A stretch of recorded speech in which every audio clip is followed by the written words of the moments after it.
dengan peluru penangkis yang dibangunkan oleh Iron Dome, Sling, Arrow 1, Arrow 2 dan juga Ironclad di Israel jauh lebih tinggi daripada itu.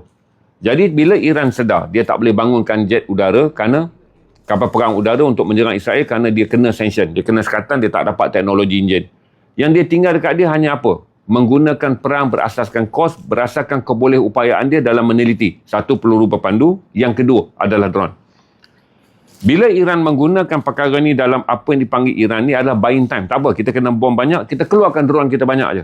Untuk membolehkan Amerika mengalami kekangan daripada bajet tahunan perang dia. Ini saya dah jelaskan pada tuan-tuan dalam silibus semalam.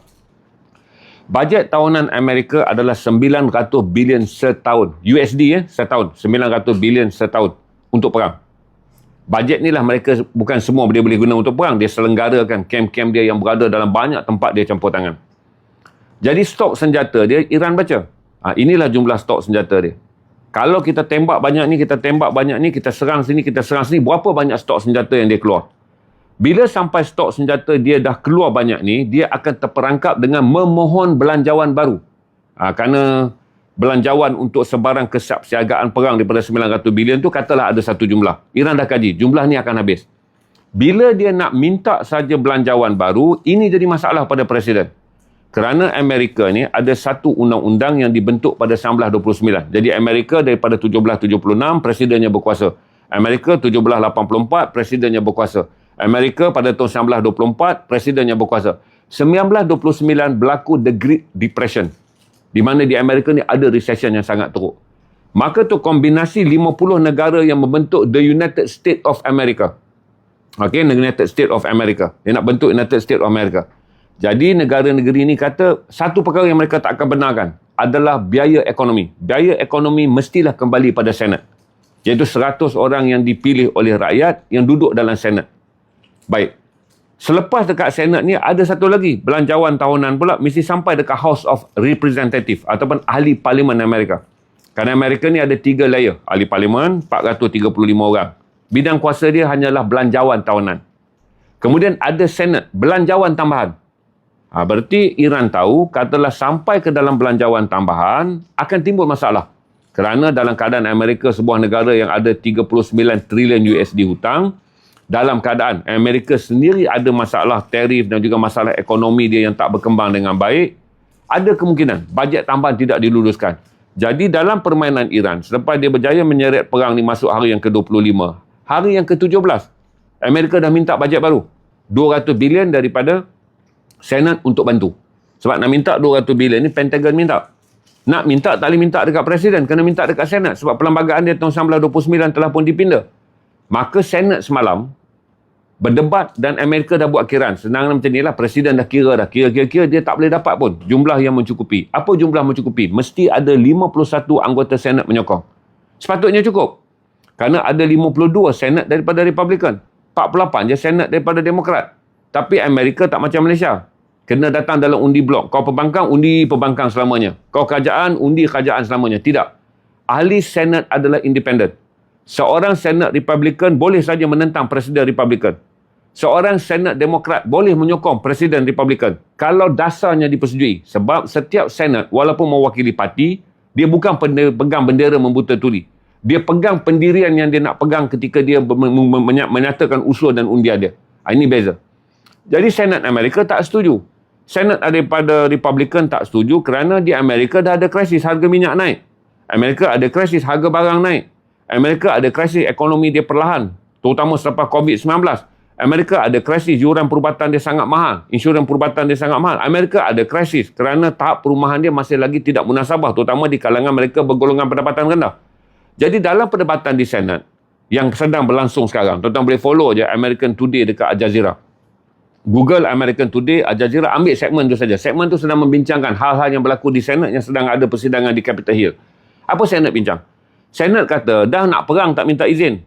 Logik lah, kerana banyak Presiden Amerika melancarkan perang tanpa izin. Ada Presiden Amerika berperang dengan izin Senat. Senat kata perang tanpa izin, berarti sekarang baru nak minta tolong Senat. Yang kedua, Senat nak.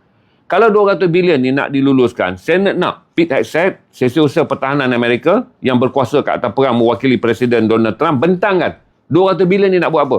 Ada jaminan tak Iran akan kalah? Ada jaminan tak lepas ni ekonomi akan kembali pulih? Ada jaminan tak minyak akan selesai? Kamu minta nanti lepas 200 bilion, kamu minta lagi 200 bilion, kamu minta lagi 200 bilion.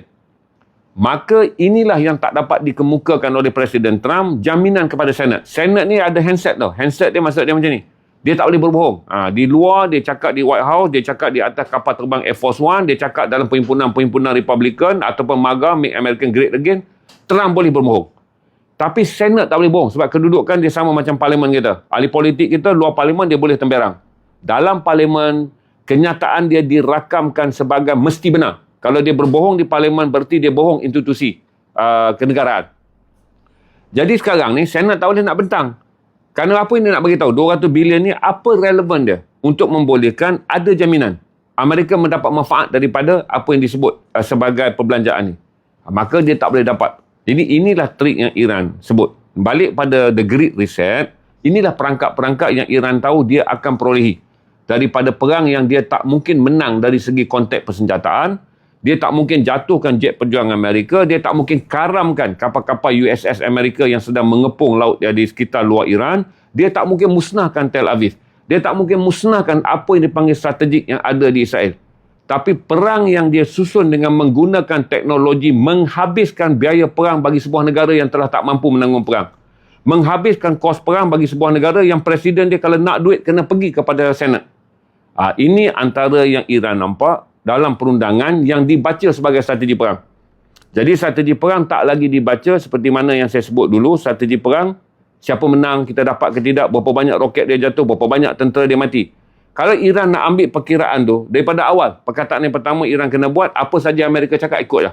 Apa saja Amerika cukup akan ikut. Inilah yang Iran kaji.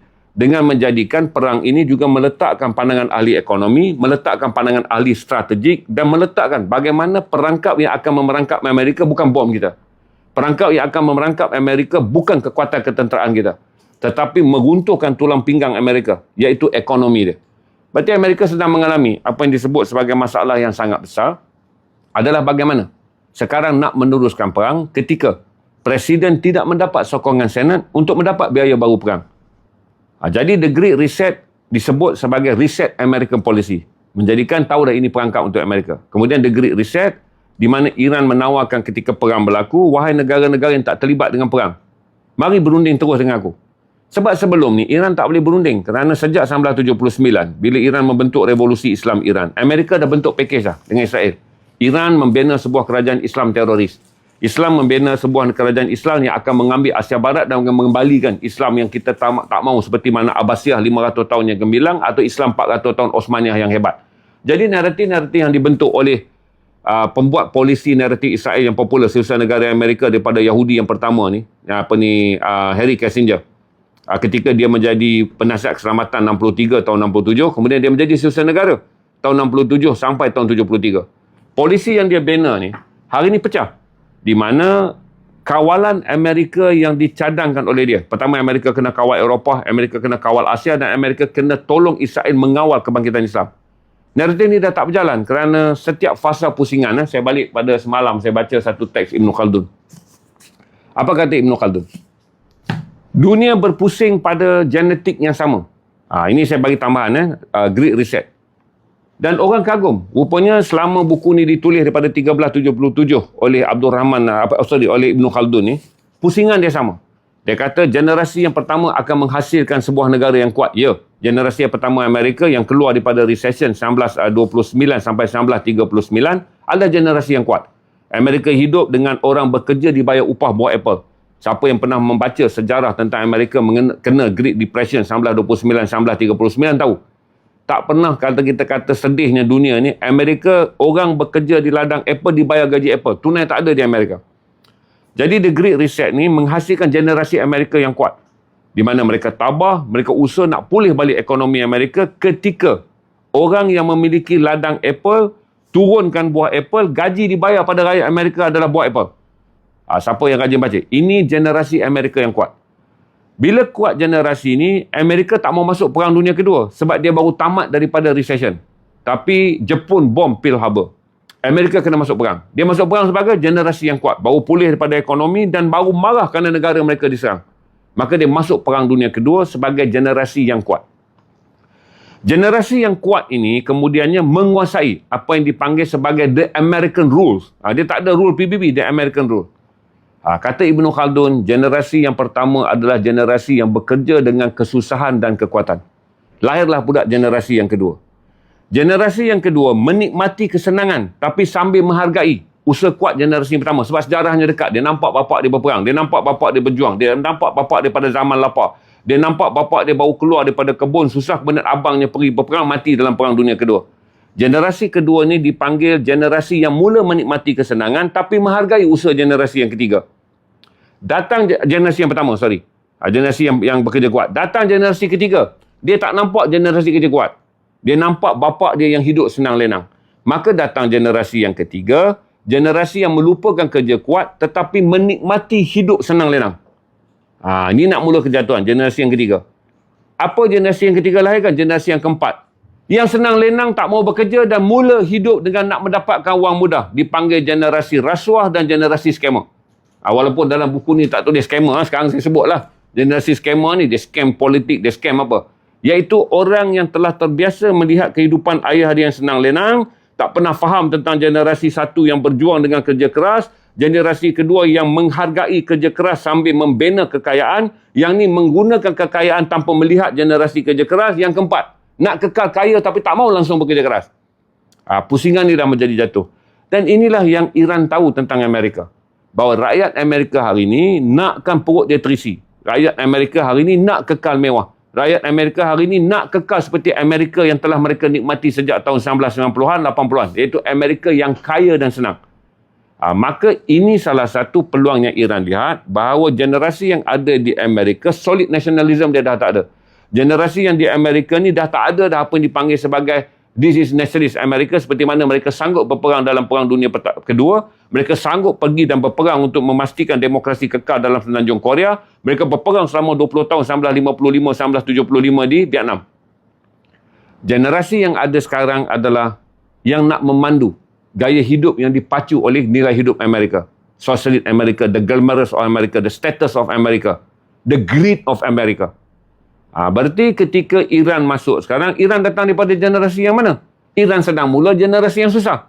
Selepas saja mereka menjatuhkan Raja Shah Iran, naiklah kerajaan Revolusi Islam Iran.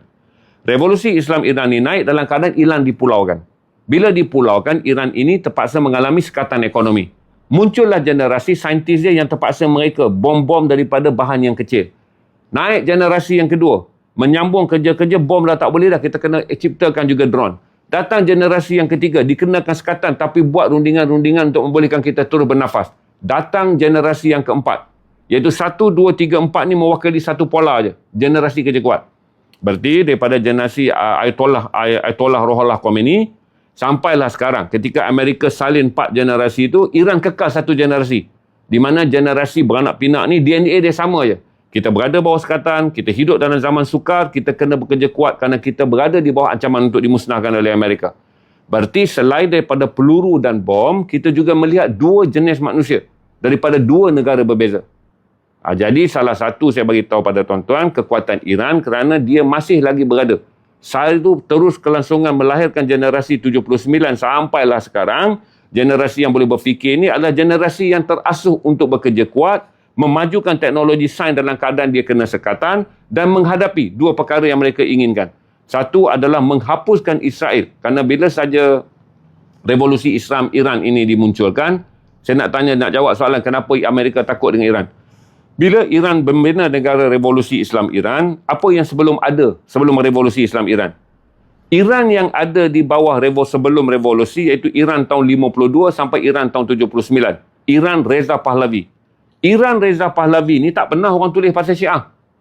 Ulama-ulama kita pun tahun 50-an sampailah tahun 79 tak pernah cerita Iran ni Syiah. Seperti mana kita tak pernah cerita Azerbaijan ni Syiah. Seperti mana kita tak cerita sekarang Iraq adalah Syiah. Tak cerita. Sebab Iran pada waktu itu adalah sekutu Amerika. Iran yang dipentah oleh Raja Reza Pahlavi adalah Iran yang memberikan minyak secara pukal berasaskan kepada sewa, pajak. Sebab tu British Petroleum ni wujud. British Petroleum. British tak ada minyak. Tapi kerana Iran ini adalah wilayah yang baik, British Petroleum masuk ambil minyak dekat Iran. Dia jual pada dua pasaran je, Amerika dan British.